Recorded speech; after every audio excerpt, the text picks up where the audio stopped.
All right, so this is chapter 12.2, and we're going to do the try it problems in the text.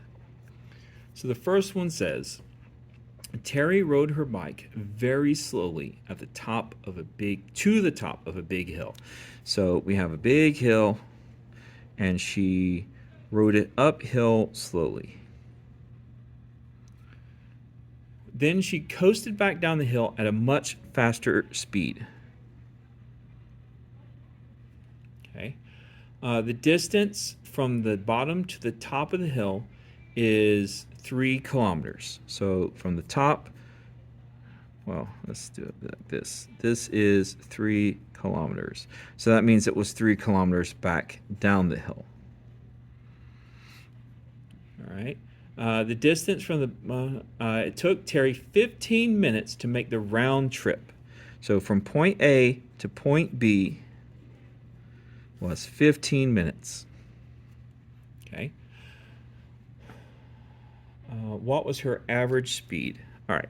Well, we know that speed is equal to distance over time. And we know that average speed is equal to the total distance divided by the total time. The subscript T means we're talking about the total difference in time. All right. So the way this is worded, we have a total time of 15 minutes, right? 15 minutes up, 15 minutes, so it took her longer to go up and less time to go back down, but the total time is 15 minutes. And the total distance is 3 kilometers up, 3 kilometers down, so the total distance is 6 kilometers. Okay? So then we're going to divide that. All right? So the bottom goes into the top. Okay? So 15 into 6. And that won't go, so we add a decimal and a 0. 15 into 60 will go 4 times. 4 times 5 is 20. Put down 0, carry the 2. 4 times 1 is 4, plus 2 is 60. That leaves 0. Okay? So our answer is 0.4. This was minutes. So she was going on average 0.4 kilometers per minute. Don't forget your units. Okay? And that would be your final answer right there. All right. So that's the first one. All right. So the second you try it problem refers to a diagram. You can see that here.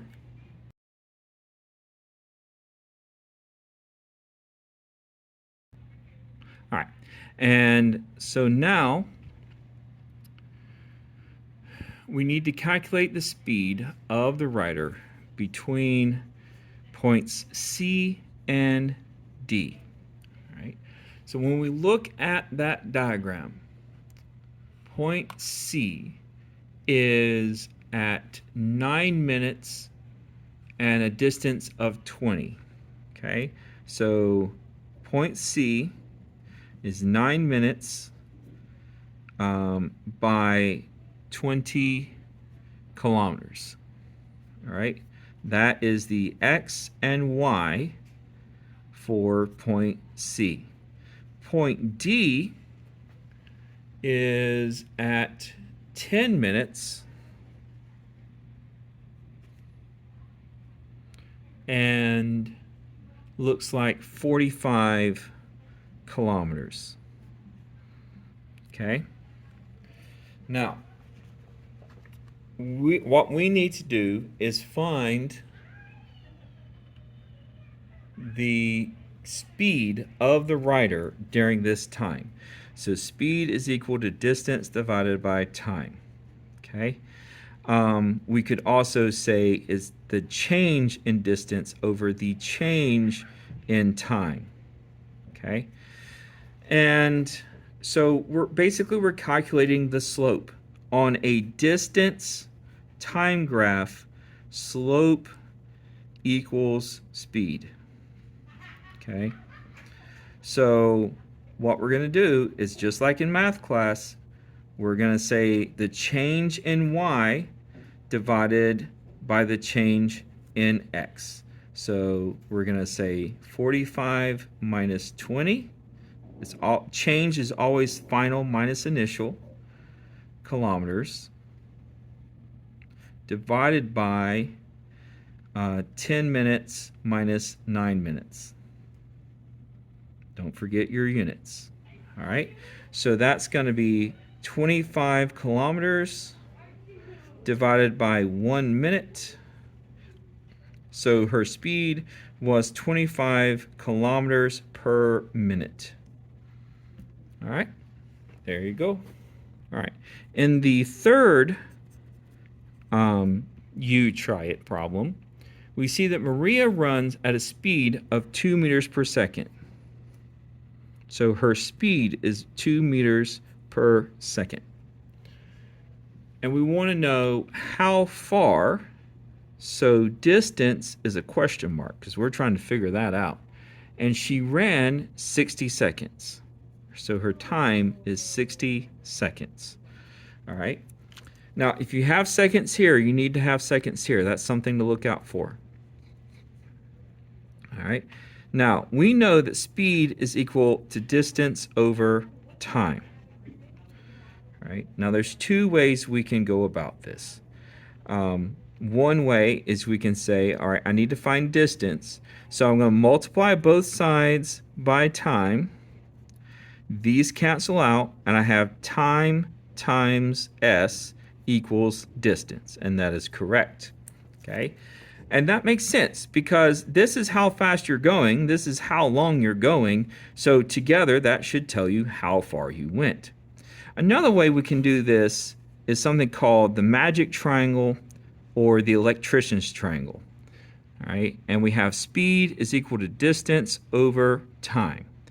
And in this case, we're looking for distance. So if we cover up distance, we multiply speed times time. If we wanted to find the distance, we would take the distance and divide by the speed. If we wanted to find speed, we would take the distance and divide it by time. Okay? Either way, you get the correct answer. All right, so now we're going to plug in. We have a time of 60 seconds multiplied by a speed of 2 meters per second. So that equals distance. All right. Now, remember, what we're really saying here is 60 seconds over 1 times 2 meters per 1 second. So the seconds are going to cancel out. Not the 60, just the units. The units cancel. So now we have 60 times 2 meters equals 120 meters. So that's our distance. All right. So in 2 minutes at 60 meters, in 60 seconds at 2 meters per second, she went 120 meters. That's your final answer.